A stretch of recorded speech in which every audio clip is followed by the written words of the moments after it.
Al llegar donde la gente, un hombre se acercó a Jesús arrodillándose ante él. Señor, Le dijo: ten piedad de mi hijo, porque es un lunático y está muy mal. Muchas veces cae en el fuego y muchas en el agua. Se lo presenté a tus discípulos, pero no han podido curarle.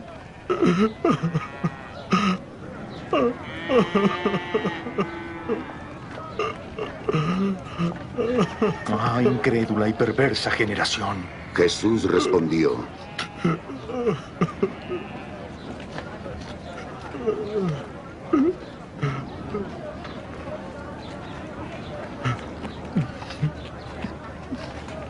¿Hasta cuándo estaré con vosotros? ¿Hasta cuándo deberé soportarlos? Traédmelo acá.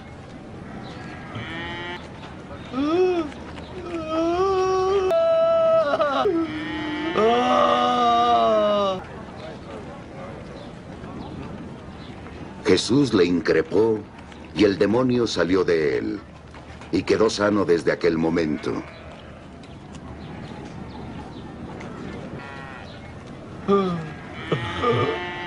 Padre.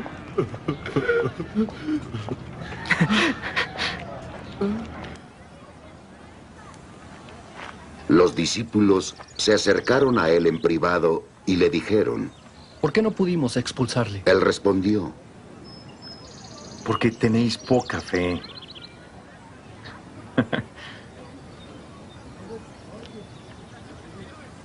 Porque os aseguro, si tenéis fe como un grano de mostaza, diréis a este monte, desplázate y se desplazará, y nada os será imposible.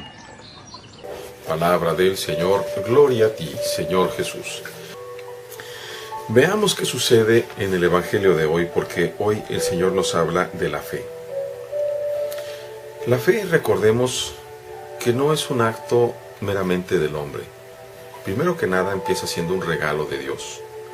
Pero la fe, una vez que es depositada en nosotros, debe de ser cuidada y debe de ser acrecentada con la voluntad y la libertad, con nuestra propia razón.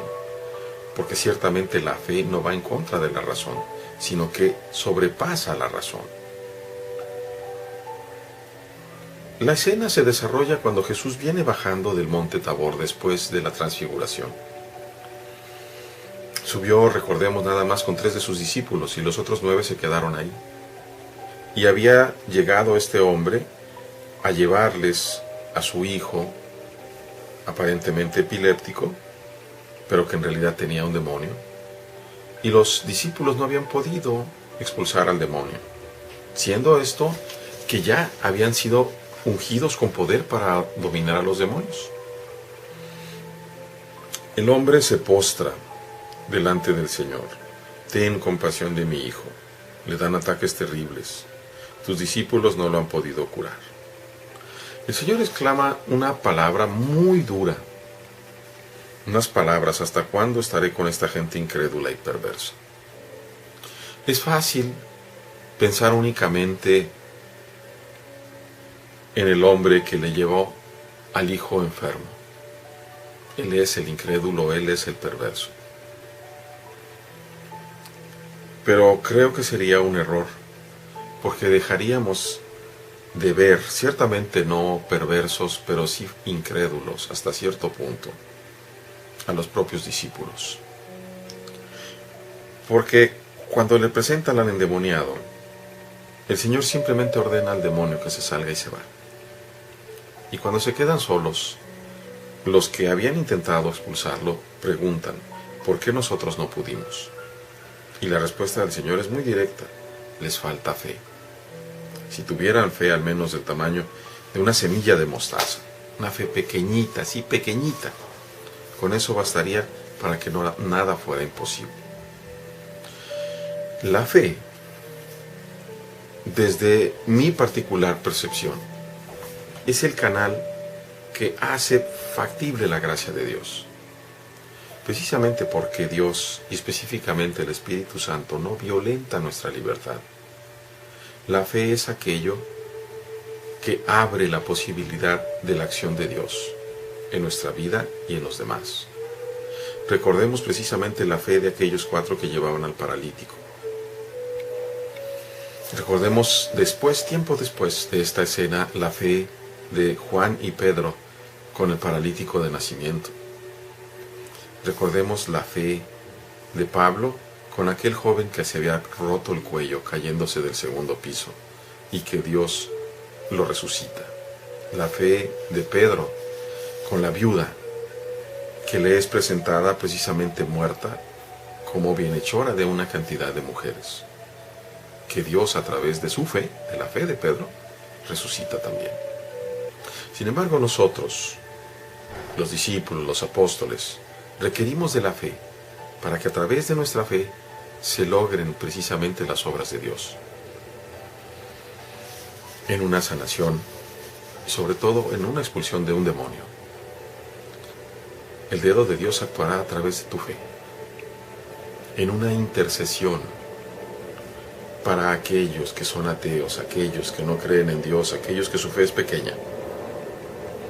El Espíritu Santo actuará a través de tu fe y mi fe, si nosotros lo pedimos convencidos de que vamos a lograr las cosas. Por eso es tan importante razonar y conocer, razonar nuestra fe y conocer de quién dependemos. Como dice San Pablo, yo sé en quién he puesto mi confianza. La fe también es un grado de confianza. Es la confianza del niño que se abandona en los brazos de su padre. Es la confianza del apóstol que se sabe enviado y amado y sostenido por Dios. Queridos hermanos, tu fe puede transformar el mundo. Si tú con fe comienzas a ser movido por el Espíritu Santo, a interceder por todos nosotros. Atrévete, hermano, atrévete a trabajar para Él. Si Dios con nosotros, ¿quién contra nosotros? Nos hace mucho bien revisar precisamente el examen de conciencia y revisar hacia atrás la vida, nuestra vida, para identificar con humildad la mano de Dios, como Él día tras día, segundo tras segundo nos sostiene. Y eso nos debe dar confianza. Dios les bendiga, hermanos.